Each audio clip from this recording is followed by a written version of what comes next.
And so Peter Senge talks about personal mastery becoming a discipline activity within the organization as we integrate it into our own lives so that it embodies everything that we do. Two particular things. The first thing is to continually clarify what's important to us. And that's part of the discipline of the organization that allows us to continue to always ask questions to clarify what's important to us and what it is that we need to be doing within the organization to contribute appropriately. And the second thing is to see current reality more clearly. Always ensure that you're looking clearly in the mirror to make sure that you have a very clear view of what the organization is doing and the reality within which the organization finds itself. And that's why the discipline of personal mastery is always seen as the first one among the set of disciplines of a learning organization, because at each building block of an organization, each individual human resource needs to be focused on seeking to be to achieve personal mastery in the skill sets that are required for them to contribute effectively. Now, Daniel Pink has written a book called Drive. It was quite a while ago, probably about 13, 14 years ago.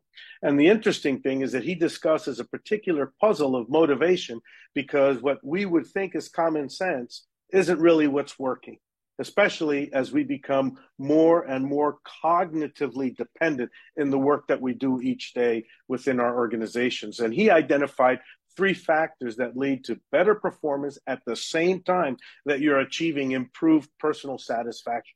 And those 3 elements are autonomy, mastery, and purpose.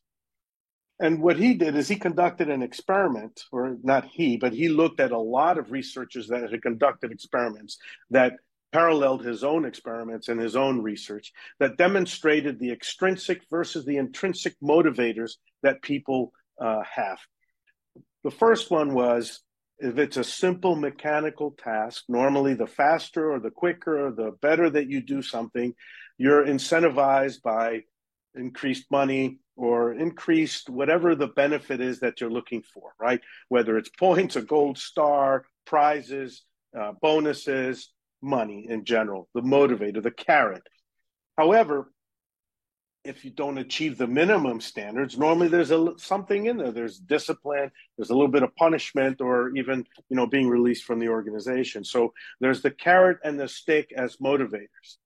But what they realized, or what Daniel Pink realized, is that in those tasks that require some sort of cognitive contribution, as the level of cognitive contribution to the success of the task increases, the motivators on the left side, the stick versus the carrots, don't lead to improved results.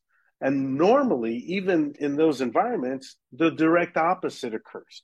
That actually those that are greater, that have a greater incentive, utilizing some of the incentive structures on the left side, like the carrots, actually leads to worse performance.